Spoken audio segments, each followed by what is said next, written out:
Hello, welcome to the Symposium. My name's Carl, and I'm going to have a ramble about things that have been on my mind regarding the Enlightenment, as pictured on the screen. So, I'm very much a fan of many Enlightenment philosophers and modern thinkers who claim to be carrying the mantle of the Enlightenment.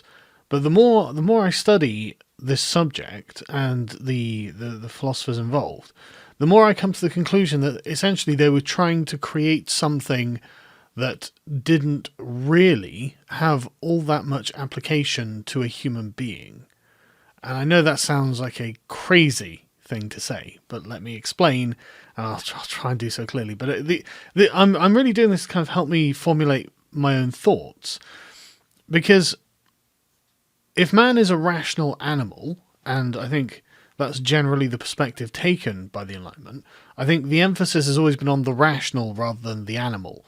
And I think that modern philosophy, the like where we are now, is finally getting around to figuring this out, and we find ourselves at a bit of a dearth of options in many ways, because there are certain logical conclusions, I think, that the Enlightenment was always bound to engage in. I mean, look at the maxim, the motto of the French Revolution: liberty, equality, and fraternity.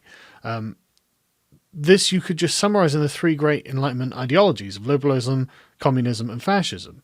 I think the same driving forces push people in those directions, and I think that what they had identified with the French Revolution is that there were these three primary concerns that come out of the initial sort of upthrust of Enlightenment thinking, and we've explored them quite extensively through the 20th century.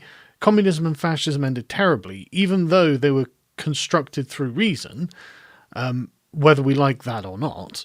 And liberalism seems to be the one that's actually adhered closest to human nature, and I would suggest that was because it was constructed kind of almost post hoc, through a process of English political development, primarily English political development, British, we could say.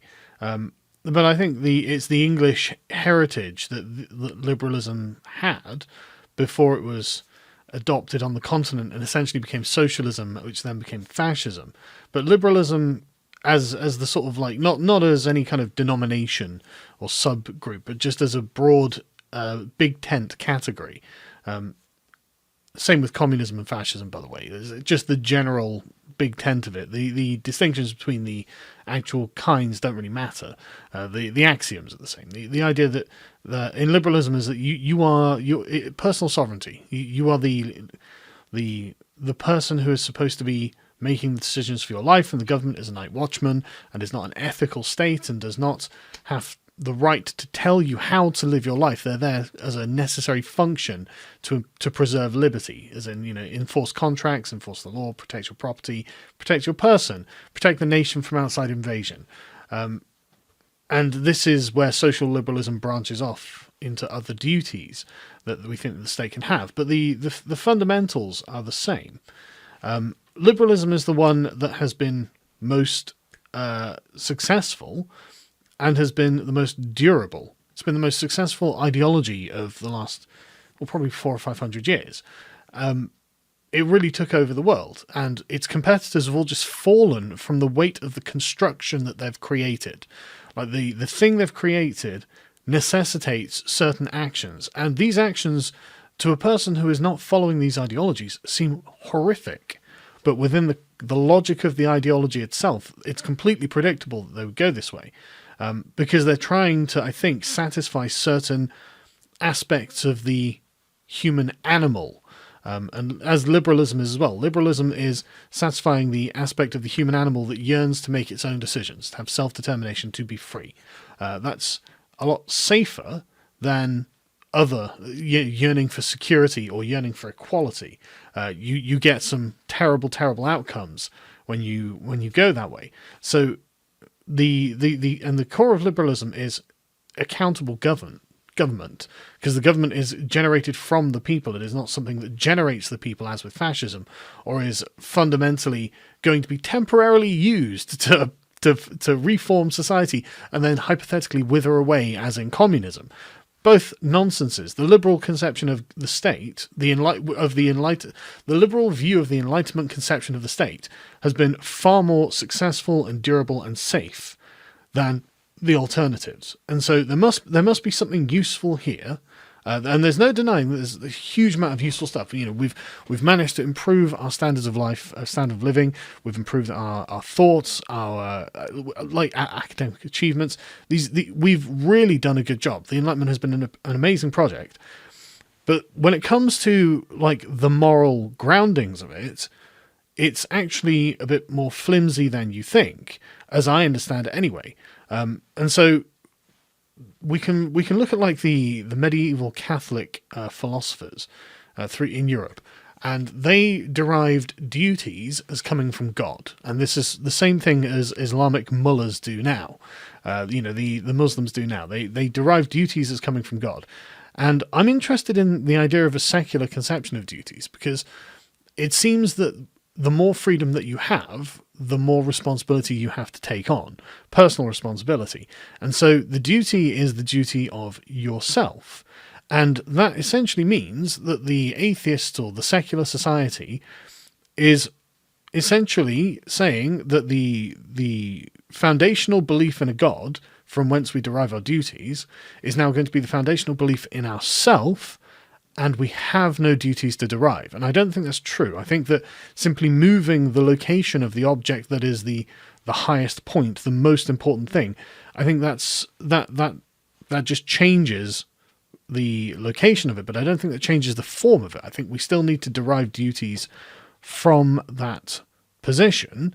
And this is what I was saying. It's then we probably have a duty to produce good people, which means forming wholesome families. We have a duty to make sure that the country doesn't have a demographic collapse, so it becomes weak and gets taken over by somewhere else. So we have a duty to maintain and grow things if possible, but at the very least maintain them. And so we should use our freedom and our agency as rational beings, saying, look, we appreciate what we have, we think it's worthwhile, we've worked very hard to get here, and I think that we have to continue working hard on certain aspects of ourselves and, other things in order to make sure that this has persisted.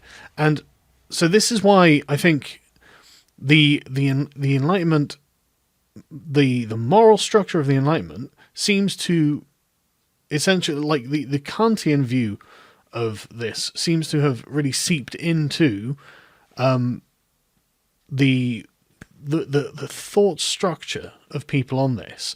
And so when I say things like this, when I've described the origin of duty as being from the moral sovereign, the person at the top, and the moral sovereign is God, obviously, and he commands the religious. The Catholics completely get what I'm talking about, right? They expect to have a command that is a duty to, in order to give them guidance on how to live their lives. Because God isn't going to physically punish them. It's up to them to derive, right, how should I be? This isn't like what a case of is, this is a case of ought. What ought I do? But when saying that to the secular atheist, and I am a secular atheist, they instantly find themselves in a position where they want to reject the idea that they should have duties. But it's if you're making yourself the moral sovereign, as in a legislator in Kant's kingdom of ends.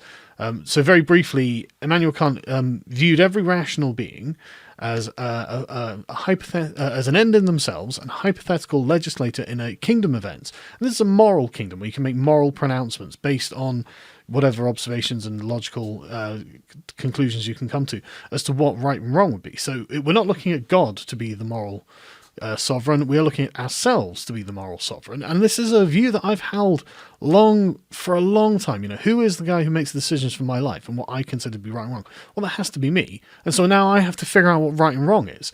And man, that's tough. That's a difficult question, because it was easy when it was just some prophet from 2,000 years ago saying, by the way, God says this. And the long line of years had borne out that that was actually a successful strategy. There are lots of religions who have all withered away, like Manichaeism, Mithraism.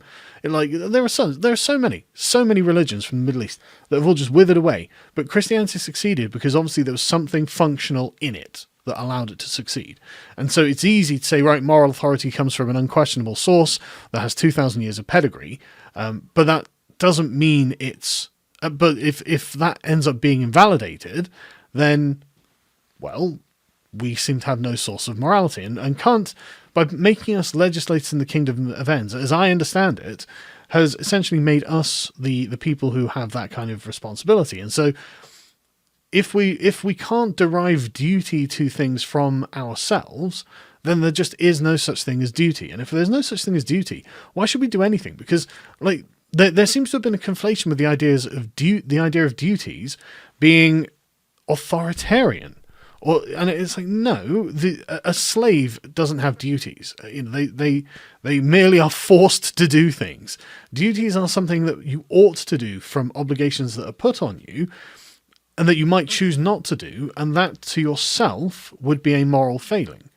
Right? This is not the same thing as authoritarianism. This is, in fact, you asking yourself, is like, okay, what is it? What do I owe to the things that made me me? And I think there are certain things that we do owe, and I think that and it's not just about a kind of moral obligation either. There are practical concerns. For example, if the Germans invade, then I surely owe military service because it's an obligation of men to defend their country. And that's what happened back in World War I and II. And if there were to be another one, that would surely be what would have to happen again, or else the Germans will conquer us and I will lose the things that I like. I will lose the heritage that we have. I'll lose the language, the environment, the pleasant nature that is England at the moment. I would lose that. And so I would have an obligation, a moral obligation, a duty to defend my country as I would my house were there an invader, So without this, though, and without making ourselves the source of this duty, well, where does it come from? And if we can't identify where it comes from, it seems that we are abdicating this responsibility entirely. And so I think this is what is allowing people to generally shirk. I hate to say it, but I think the word shirk is actually, and again, this is why I'll be accused of sounding like a Catholic or like a Muslim, because the origin of these obligations would normally have come from God, and I mean the Muslims literally use the word shirk. But I think that these things are connected to a necessary aspect of the human condition. And this brings me back to the question of human beings as purely rational animals, which obviously purely rational beings, which they're not. They are the rational animal. And so the rational side, I think the Enlightenment has got a very firm grip on. This is how, in abstract, things will work and how human reason works. And this is very, very good. But then it gets to the animal part, which is emotive. This is the intuitive, emotive, like as Jonathan Haidt would describe it, the rider and the elephant. And the rider is our reason, our rational brains. But the elephant is our emotional, physical, lizard brain body. It's the part of us that's actually operating in the real world, that's constantly engaged in whatever daily tribulations we have. And I think that Enlightenment thinkers do a very bad job of actually engaging with the requirements of this creature. For example, the fact that human beings have to reproduce to continue as civilization seems to be a point of contention, and I don't know why. That's obvious. Every species has to reproduce. Every living thing that has ever lived has to reproduce, or else its species becomes extinct. And so that applies to us as animals as much as anything else. But for example, if I would say, right, what are the duties of men? Well, they're to defend the country and the family, as defending the country is an extension of defending the family, but they have a responsibility to defend their families because of the physical way that they've been built, because they are biological creatures. So if I would say, well, keeping that in mind, what are the duties of women? And one would say, well, their duty is to actually bear the children and nurture them, and breastfeed them and things like this, to make sure that the baby doesn't die, and so it survives to become an adult, so we can continue our civilization, so we continue the species existing. That seems to be, from an Enlightenment perspective, a real form of contention. However, but from the religious perspective, they've got this completely worked out. And I think that there needs to be a synthesis from these two perspectives, because I think the religious perspective is actually speaking very much to the biological. It is not, in fact, deliberately not speaking to reason, because speaking to reason ends up destroying the philosophical grounding for God, and you end up with some very abstract arguments for God, because frankly, it's a lot easier to persuade someone that it hasn't existed, because there's no proof of it, and it's just compelling argument. But I think that the Enlightenment, from what I understand so far, I'm working very hard. I've done a lot of work, and I'm not nearly at the end yet either. But from what it looks like at the moment, is that there is this genuine need for a synthesis. Take what is clearly real about the human being as an animal that religion has effectively deduced and got a handle on, and synthesize that into what we have learned from the Enlightenment. Like, for personal freedom is a good thing. It's a good thing to not be tyrannized by a government. It's a necessary thing. We want to have happy, healthy societies, it seems. But another aspect of that is also understanding that nature makes demands of us, and we actually have obligations and duties because of these demands. And why should they not be in the same person? Because they are. These are all from within the same person. So if, using the Enlightenment's view, we're going to make the human being the moral source and the moral legislator, and take the position that the Catholics and religious types would place with God, then he also has to understand that he's legislating for the human necessities and desires, and like the human aspect of him is also part of what is creating the obligations that he has to his friends and family and country. And I think that's where I'll leave it, because I think the comments on this will be very interesting. But I think I've tied all these together, and I'm not saying I've got the answers or anything. I'm saying I think this is what needs to happen. But like I said, I'm no expert, and if I'm BTFO'd in the comments, I'll pin it. I'm happy to own my mistakes. I'm reasonably sure I've made a fairly good argument here, though.